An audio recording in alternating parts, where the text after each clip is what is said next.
খালেদা জিয়ার ঢাকা পৌঁছতে আর ঘণ্টা কয়েকের অপেক্ষা। হিথ্রো বিমানবন্দরে বিদায় জানালেন বিএনপির প্রবাসী নেতাকর্মীরা। ঢাকায় বরণের প্রস্তুতি। বাংলাদেশের নির্বাচনের সময়ের বিষয়ে কোনো চাপ নেই ইউরোপীয় ইউনিয়নের, জানালেন বিলার। সংস্কার ও হত্যাকাণ্ডের বিচারের তাগিদ। চিকিৎসক ফি, টেস্ট ও অপারেশনের খরচ নির্ধারণ করে দেওয়ার সুপারিশ স্বাস্থ্য বিষয়ক সংস্কার কমিশনের। প্রধান উপদেষ্টার কাছে রিপোর্ট পেশ। সাংবাদিকদের নামে মামলা পর্যালোচনার আশ্বাস তথ্য উপদেষ্টার। বিগত আমলের সকল মামলা প্রত্যাহারের দাবি নেতাদের। দেখছিলেন ক্রাউন সিমেন্ট সংবাদ শিরোনাম। চট করে কি ওয়াশিং মেশিন কেনা যায় না? 4 মাস লন্ডনের চিকিৎসার পর দেশের উদ্দেশ্যে রওনা দিয়েছেন বিএনপি চেয়ারপারসন বেগম খালেদা জিয়া। স্থানীয় সময় বিকেল 4:30টায় কাতারের আমিরের দেয়া বিশেষ এয়ার অ্যাম্বুলেন্সটি বাংলাদেশের উদ্দেশ্যে লন্ডনের হিথ্রো বিমানবন্দর ছাড়ে। বিমানবন্দরে কয়েক হাজার নেতাকর্মী বেগম খালেদা জিয়াকে বিদায় জানান। লন্ডন থেকে আরও বিস্তারিত জানাচ্ছেন মোহাম্মদ আব্দুল হান্নান। হিথ্রো বিমানবন্দরে আবেগঘন পরিবেশে মাকে বিদায় জানালেন ছেলে তারেক রহমান। 117 দিন লন্ডনে উন্নত চিকিৎসা শেষে বাংলাদেশের উদ্দেশ্যে রওনা দিয়েছেন সাবেক প্রধানমন্ত্রী বেগম খালেদা জিয়া। লন্ডন সময় দুপুর 2:18 গাড়ি চালিয়ে মা বেগম খালেদা জিয়াকে বিমানবন্দরের রয়্যাল স্যুট লাউঞ্জে নিয়ে আসেন ছেলে তারেক রহমান। পাশের সিটে বসা ছিলেন বেগম জিয়া। সারিবদ্ধভাবে দাঁড়িয়ে থাকা নেতাকর্মীদের হাত নেড়ে শুভেচ্ছা জানান বেগম জিয়া। সুস্থভাবেই বাংলাদেশে যেন উনি রিল্যাক্সলি ফিরতে পারেন এবং এই দোয়া আপনাদের কাছে চাইছি। যুক্তরাজ্য বিএনপি অঙ্গ সংগঠন প্রবাসী বাংলাদেশিরা হাজার হাজার নেতাকর্মী এখানে উপস্থিত হয়েছেন। দীর্ঘ 17 বছর পর বেগম জিয়ার সাথে দেশে যাচ্ছেন পুত্রবধূ ডাক্তার জুবাইদা রহমান।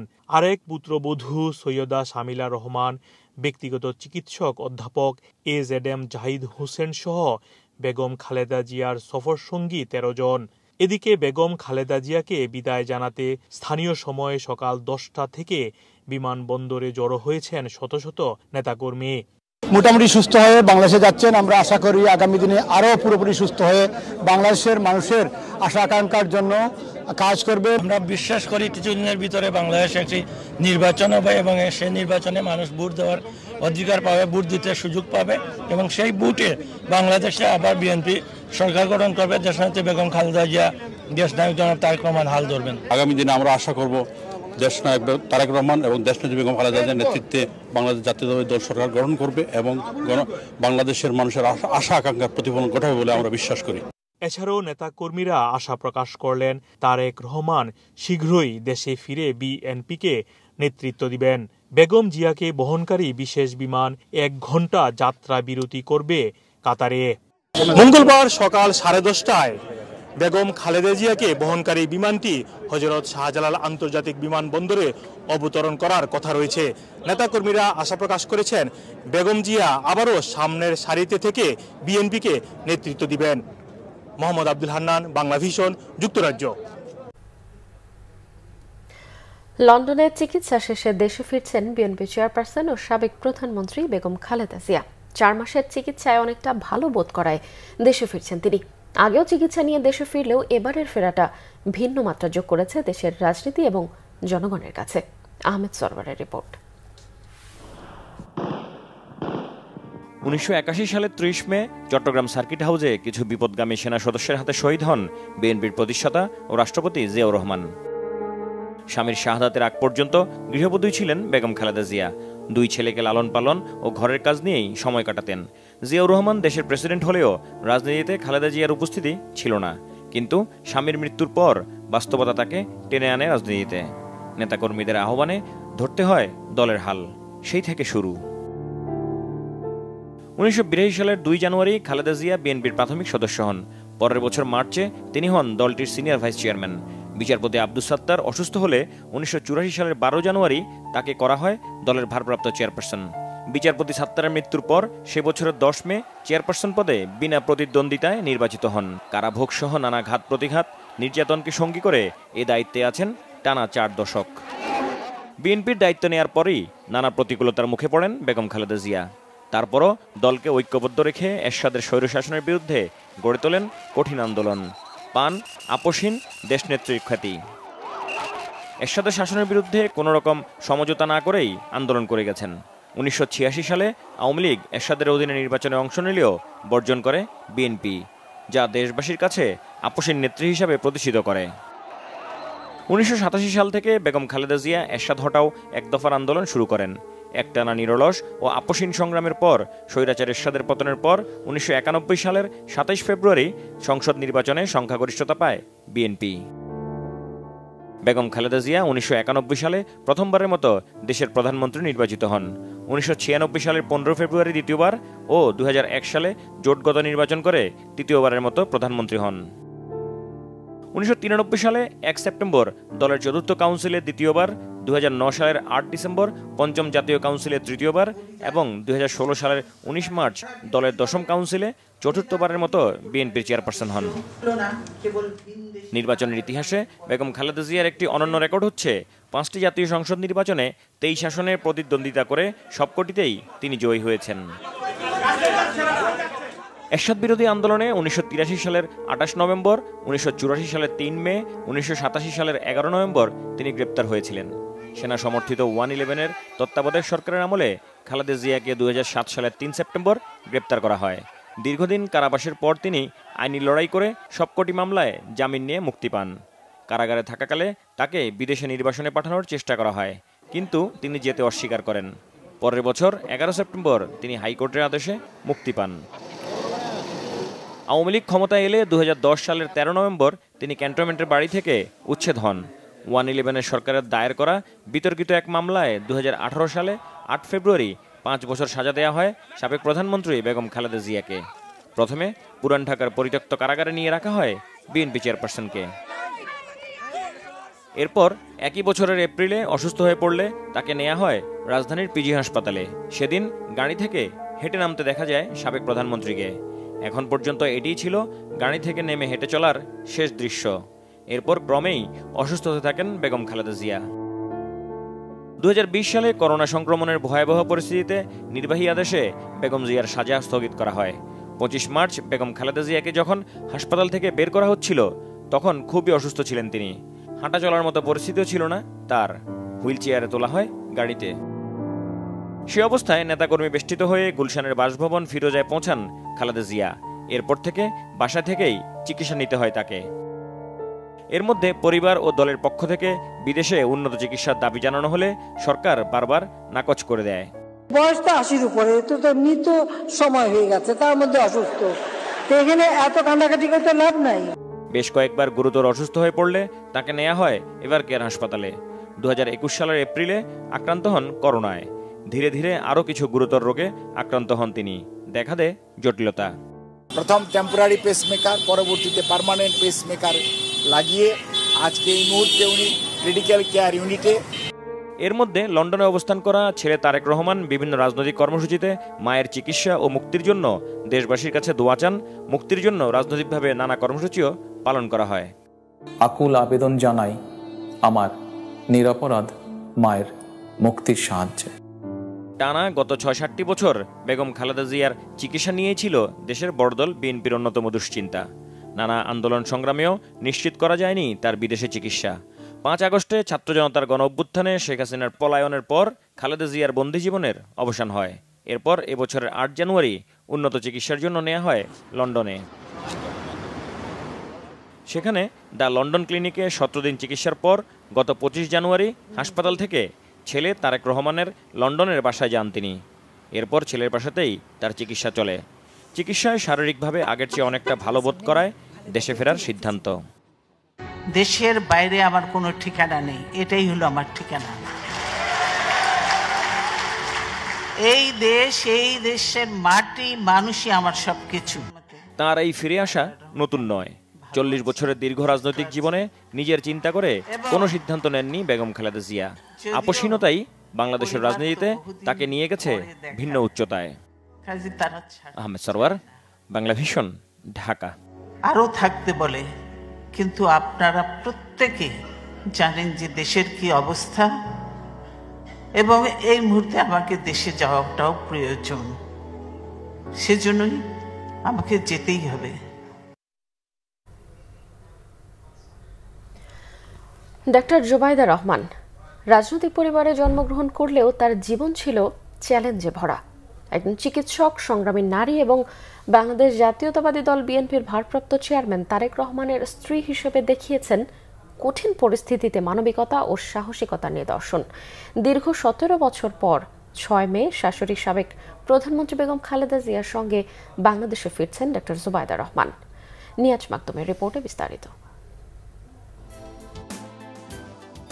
প্রতিটি মানুষের জীবনে এমন কিছু গল্প থাকে যা তাকে সাধারণ থেকে অসাধারণ করে তোলে। ডাক্তার জোবাইদা রহমানের জীবন কাহিনীও তেমনই, যেখানে ঐতিহ্য, ভালোবাসা এবং দায়িত্ববোধ দিয়ে তৈরি করেছেন এক অনুকরণীয় গল্প। আমি সবাইকে ধন্যবাদ জানাতে চাই, আপনারা আজকে আপনাদের মূল্যবান সময় এখানে দিয়েছেন। রাজনৈতিক পরিবারে জন্মগ্রহণ করলেও তার জীবন ছিল চ্যালেঞ্জে ভরা, কিন্তু সেসব চ্যালেঞ্জকে সাফল্যে পরিণত করেন ডাক্তার জোবাইদা রহমান। একজন চিকিৎসক, সংগ্রামী নারী এবং বাংলাদেশ জাতীয়তাবাদী দল বিএনপির ভারপ্রাপ্ত চেয়ারম্যান তারেক রহমানের সহধর্মিণী হিসেবে দেখিয়েছেন কঠিন পরিস্থিতিতে মানবিকতা ও সাহসিকতার সাথে কিভাবে অটল থাকা যায়। 1972 সালের 18 জুন তার জন্ম। তিনি সিলেটের সম্ভ্রান্ত ও প্রভাবশালী মুসলিম পরিবারের মেয়ে। তার বাবা রিয়ার অ্যাডমিরাল মাহবুব আলী বাংলাদেশের তৃতীয় নৌবাহিনীর প্রধান ছিলেন। 1979 সাল থেকে 1984 সাল পর্যন্ত এই দায়িত্বে ছিলেন। পরবর্তীতে তিনি বাংলাদেশ সরকারের যোগাযোগ ও কৃষিমন্ত্রীর দায়িত্ব পালন করেন। তার মা সৈয়দা ইকবাল মান্দ বানু বাংলাদেশের একজন প্রখ্যাত সমাজ সংস্কারক। জাতীয় জীবনে অনন্য সাধারণ অবদানের জন্য 1995 সালে তাকে সমাজসেবায় স্বাধীনতা পুরস্কার দেয়া হয়। বাংলাদেশের স্বাধীনতা যুদ্ধের সর্বাধিনায়ক জেনারেল এ.জি ওসমানী জোবাইদা রহমানের আপন চাচা ছিলেন। তার মেঝ চাচা আজমল আলী খান ছিলেন অবিভক্ত পাকিস্তানের মন্ত্রী। আরেক চাচা ডাক্তার সিকান্দার আলী খান। অ্যামনেস্টি ইন্টারন্যাশনালের সাবেক সেক্রেটারি জেনারেল আইরিন খানের চাচাতো বোন জোবাইদা 1995 সালে চিকিৎসকদের সিভিল সার্ভিস পরীক্ষায় প্রথম হয়েছিলেন। ডাক্তার জোবাইদা রহমান লন্ডনের ইম্পেরিয়াল কলেজ লন্ডন থেকে মেডিসিন বিভাগে অধ্যয়ন করে রেকর্ড নম্বর ও স্বর্ণপদক নিয়ে সম্মানজনক এমএসসি ডিগ্রি অর্জন করেন। ডাক্তার জোবাইদা রহমানের দাদা আহমেদ আলী খান ভারতবর্ষের প্রথম মুসলিম ব্যারিস্টার ছিলেন। আসাম কংগ্রেসের প্রেসিডেন্ট, নিখিল ভারত আইন পরিষদ সদস্য এবং হায়দ্রাবাদ নিজামের প্রধান আইন উপদেষ্টা। তার দাদি অবিভক্ত আসাম, বিহার ও উড়িষ্যার জমিদার খান বাহাদুর ওয়াসিউদ্দিন আহমেদের মেয়ে। ডাক্তার জোবাইদা রহমানের প্রপিতামহ ডাক্তার খান বাহাদুর আজদার আলী খান বিহার ও আসাম মেডিকেল কলেজের প্রতিষ্ঠাতা এবং পাটনা মেডিকেল কলেজের অধ্যাপক ছিলেন। ডাক্তার জোবাইদা রহমানের ব্যক্তিগত জীবনের একটি গুরুত্বপূর্ণ অধ্যায় হল বিবাহ। সাবেক প্রেসিডেন্ট জিয়াউর রহমান ও সাবেক প্রধানমন্ত্রী বেগম খালেদা জিয়ার বড় ছেলে তারেক রহমানের সাথে 1999 সালে বিবাহ বন্ধনে আবদ্ধ হন। জিয়া পরিবারের পুত্রবধূ হলেও জোবাইদা চিকিৎসা পেশা আগলে রেখেছেন। চিকিৎসকের পাশাপাশি তিনি একজন রাজনীতিবিদের স্ত্রীও। তারেক রহমান ও জোবাইদা রহমান দম্পতির একমাত্র সন্তান ব্যারিস্টার জাইমা রহমান। ছোটবেলা থেকে লন্ডনেই পড়াশোনা করেছেন তিনি। বিশ্বখ্যাত লন্ডনের কুইন মেরি ইউনিভার্সিটি থেকে আইন বিষয়ে স্নাতক ডিগ্রি, পরবর্তীতে লন্ডনের ঐতিহ্যবাহী লিংকনস ইন থেকে 2019 সালে বারটলা সম্পন্ন করেন। 2007 সালে তারেক রহমান যখন রাজনৈতিক চক্রান্তের শিকার হন, তখন ডাক্তার জোবাইদা রহমান সাহসের সাথে পাশে দাঁড়িয়ে দক্ষতার সাথে প্রতিটি চ্যালেঞ্জ মোকাবিলা করেন। পরিবারের দায়িত্ব, পেশাগত চাপ এবং সামাজিক দায়িত্ব সামলাতে গিয়ে তিনি যে অসাধারণ দৃঢ়তা দেখিয়েছেন তা সত্যি প্রশংসনীয়। 2008 সালে স্বামীর জেল মুক্তির পর শিক্ষা ছুটি নিয়ে চিকিৎসার জন্য লন্ডনে যান তিনি। স্বামীর চিকিৎসা শেষ না হওয়ার কারণ দেখিয়ে স্বাস্থ্য মন্ত্রণালয় একাধিকবার ছুটি বাড়ানোর আবেদন করেছিলেন ডাক্তার জোবাইদা রহমান, কিন্তু রাজনৈতিক বিবেচনায় ছুটি মঞ্জুর করেনি স্বাস্থ্য মন্ত্রণালয়। পরবর্তীতে দীর্ঘ অনুপস্থিত দেখিয়ে চাকরি থেকে অব্যাহতি প্রদান করে স্বাস্থ্য মন্ত্রণালয়, যা সরকারের হীন প্রচেষ্টারই অংশ। লন্ডনে প্রবাস জীবন থেকেও তিনি বাংলাদেশের প্রয়োজনে সর্বদা সচেষ্ট থেকেছেন। বৈশ্বিক করোনা মহামারীতে গণস্বাস্থ্যের উদ্ভাবিত স্বল্প মূল্যের রোগ নির্ণায়ক কিট, খাদ্য, ওষুধ সহায়তা সহ বিভিন্ন পরামর্শ দিয়ে করোনা আক্রান্ত অসহায় মানুষের পাশে দাঁড়িয়েছেন। জিয়াউর রহমান ফাউন্ডেশনের মাধ্যমে সারা দেশে বিশেষজ্ঞ ডাক্তারদের সমন্বয়ে স্বাস্থ্যসেবা প্রদানের জন্য খণ্ড খণ্ড মেডিকেল ক্যাম্প পরিচালনায় জনস্বার্থে ভূমিকা রেখে যাচ্ছেন। তিনি মরহুম মাহবুব আলী ফাউন্ডেশন এবং সুরভি নামক প্রতিষ্ঠানের মাধ্যমে জনস্বার্থে স্বার্থে ব্যাপক অবদান রাখছেন। প্রখর ব্যক্তিত্ব সম্পন্ন মার্জিত ডাক্তার জোবাইদা রহমানকে নিয়ে বিভিন্ন সময় অনেকেই প্রশংসায় পঞ্চমুখ হতে দেখা গেছে, যেটা ঈর্ষান্বিত হওয়ার অন্যতম কারণ। পার্শ্ববর্তী রাষ্ট্রের স্বনামধন্য দৈনিক আনন্দবাজার পত্রিকাকেও বিভিন্ন সময়ে ডাক্তার জোবাইদা রহমানের প্রশংসায় প্রতিবেদন প্রকাশ করতে দেখা গেছে। রাজনৈতিক ষড়যন্ত্রমূলকভাবে ২০০৮ সালে তৎকালীন সরকারের দায়ের করা জ্ঞাত আয়ের বহির্ভূত সম্পদ অর্জনের অভিযোগের মামলায় ডাক্তার জোবাইদা রহমানকে ৩ বছরের কারাদণ্ড ও ৩৫ লাখ টাকা জরিমানা করা হয়েছিল। দেশের মানুষের একটি বড় অংশ মনে করেন তার ভাবমর্যাদা নষ্ট করার জন্য পরিকল্পিতভাবে মামলা এবং সাজার রায় দেওয়া হয়েছিল। গত ৫ আগস্ট শেখ হাসিনা সরকারের পতনের পর বিচারিক আদালতের সেই সাজা স্থগিত হয়েছে। দীর্ঘ ১৭ বছর পর আগামী ৬ মে শাশুড়ি সাবেক প্রধানমন্ত্রী বেগম খালেদা জিয়ার সঙ্গে বাংলাদেশে ফিরছেন ডাক্তার জোবাইদা রহমান। এদিকে বেগম খালেদা জিয়ার সাথে তার ছোট ছেলে প্রয়াত আরাফাত রহমান কোকোর স্ত্রী সৈয়দা শর্মিলা রহমান সিথেও আসছেন।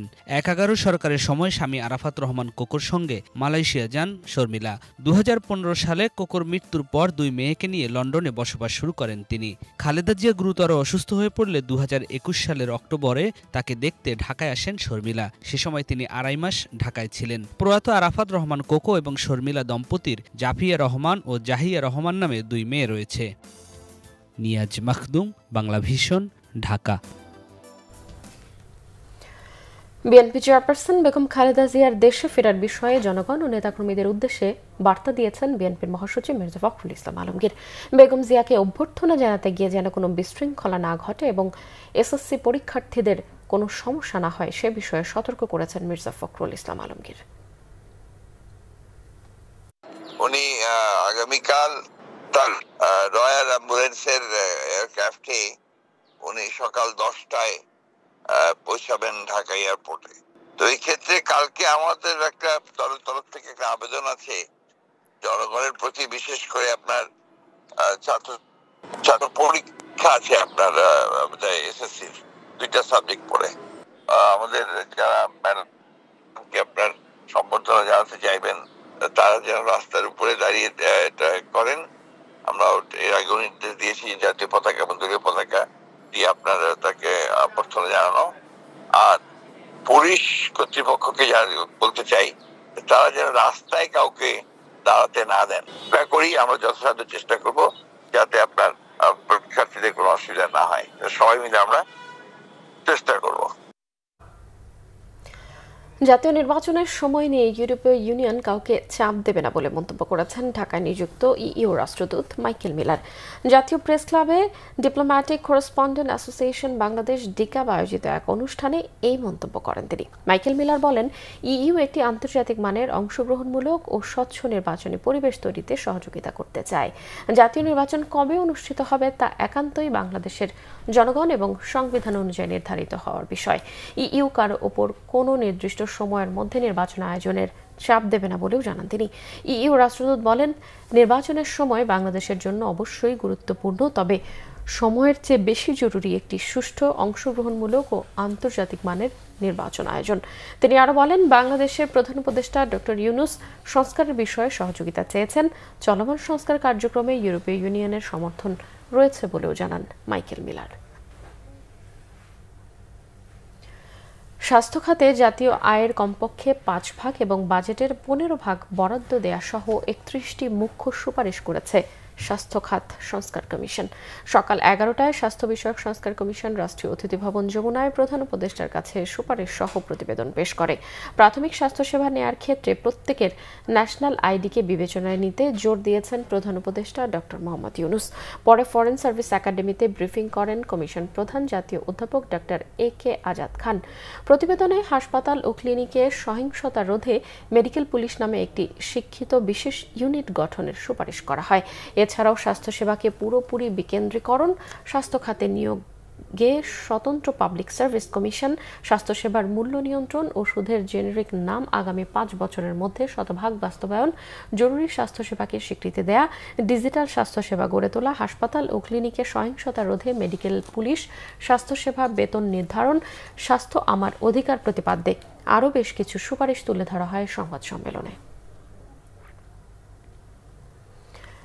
কোনো সাংবাদিকের বিরুদ্ধে মামলা হলে তা হয়রানিমূলক কিনা তা পর্যালোচনা করা হবে, বের করা হবে ভুয়া সাংবাদিকদেরও, এমনটাই জানিয়েছেন তথ্য ও সম্প্রচার উপদেষ্টা মোহাম্মদ মাহফুজ আলম।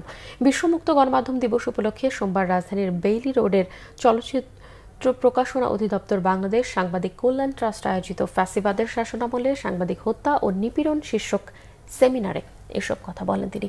এ সময় পতিত আওয়ামী লীগ সরকারের আমলে সাংবাদিকদের ওপর করা রাজনৈতিক ও চক্রান্তমূলক সকল মামলা নির্বাহী আদেশে প্রত্যাহারের দাবি জানান সাংবাদিক নেতারা।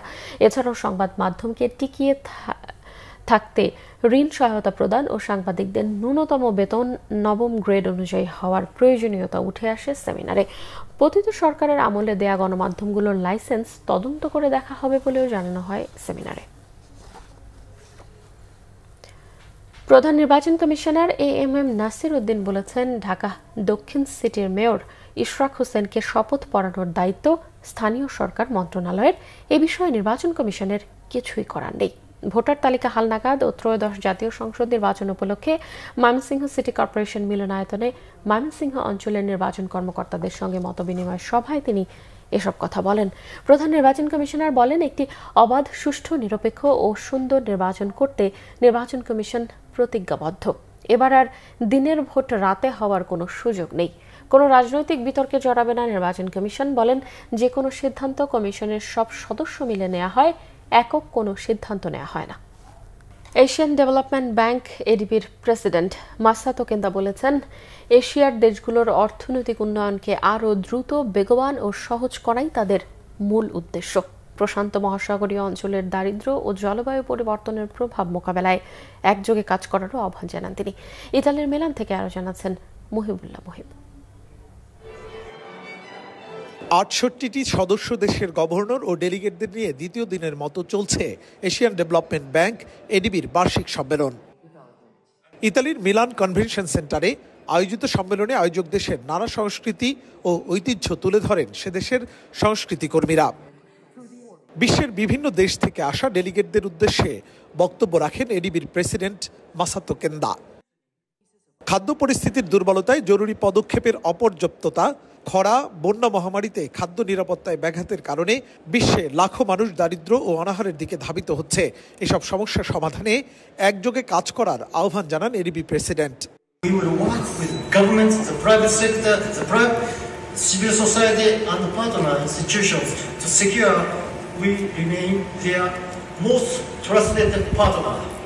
সমুদ্র পৃষ্ঠের উচ্চতা, পানির অপ্রতুলতা, অতিরিক্ত তাপমাত্রা আর বৈরী আবহাওয়া বর্তমান বিশ্বের বড় চ্যালেঞ্জ বলে উল্লেখ করেন তিনি।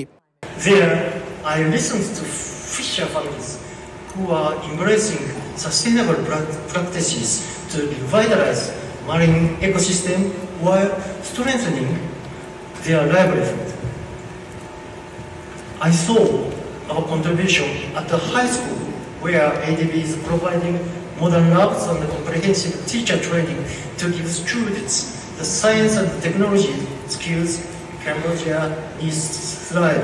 সবাই মিলে ঐক্যবদ্ধভাবে এগিয়ে গেলে প্রাকৃতিক ও মানব সৃষ্ট সকল দুর্যোগ একসাথে মোকাবেলা করা সম্ভব বলেও মনে করেন বক্তারা।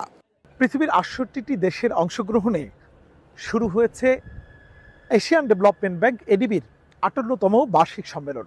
এই সম্মেলনের দ্বিতীয় দিনের শুরুতেই বক্তব্য রেখেছেন প্রতিষ্ঠানটির প্রেসিডেন্ট। তিনি বলেছেন, বৈশ্বিক জলবায়ু পরিবর্তনের পাশাপাশি যেসব প্রাকৃতিক দুর্যোগ রয়েছে, এইসব দুর্যোগ মোকাবেলায় পৃথিবীর সকল মানুষকে একযোগে এগিয়ে আসতে হবে। তাহলেই আগামীর পৃথিবী হবে নতুন প্রজন্মের জন্য নিরাপদ এবং আধুনিক এক পৃথিবী। Muhibullah Muhib, Bangla vision, Milan, Italy. Fire সার্ভিসের প্রায় ১ ঘন্টার চেষ্টায় নিয়ন্ত্রণে আসে রাজধানীর বেইলি রোডের ক্যাপিটাল সিরাজ শপিং মলের আগুন। অল্পের জন্য রক্ষা পেয়েছে শতাধিক মানুষের প্রাণ।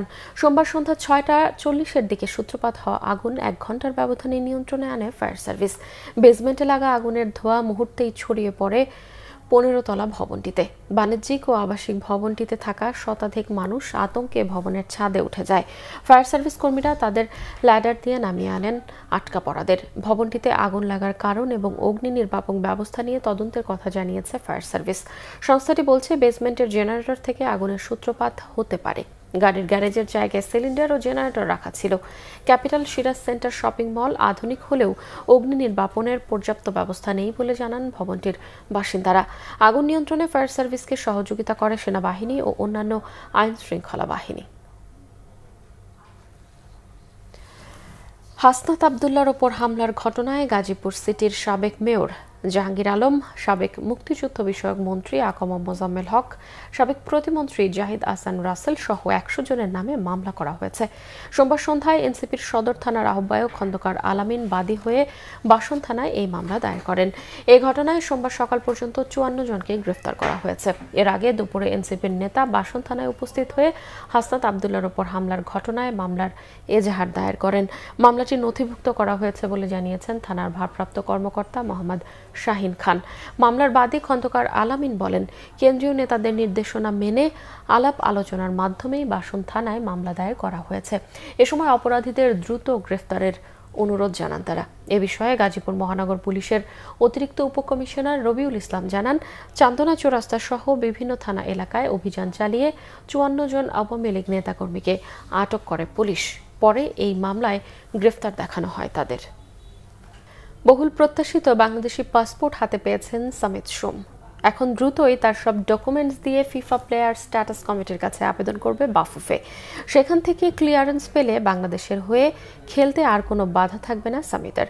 টরন্টোতে বাংলাদেশ হাই কমিশনের কনসুলেট অফিসে পাসপোর্টের জন্য গত শুক্রবার আবেদন করেছিলেন তিনি।